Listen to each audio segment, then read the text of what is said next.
नमस्कार. या जगामध्ये निस्वार्थपणे प्रेम करणारी एकमेव व्यक्ती असेल ती आपली आई. आई काय असते?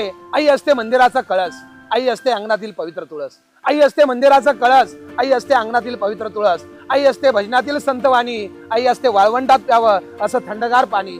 हेच लागे माझ्या पायी वेदना होई तिच्या हृदयी, हेच लागे माझ्या पायी वेदना होई तिच्या हृदयी. 33 कोटी देवांमध्ये श्रेष्ठ मला माझी आई, श्रेष्ठ मला माझी आई. समुद्राची केली शाई आणि आकाशाचा केला कागद, तरी तिची महती लिहू शकत नाही अशी माझी आई.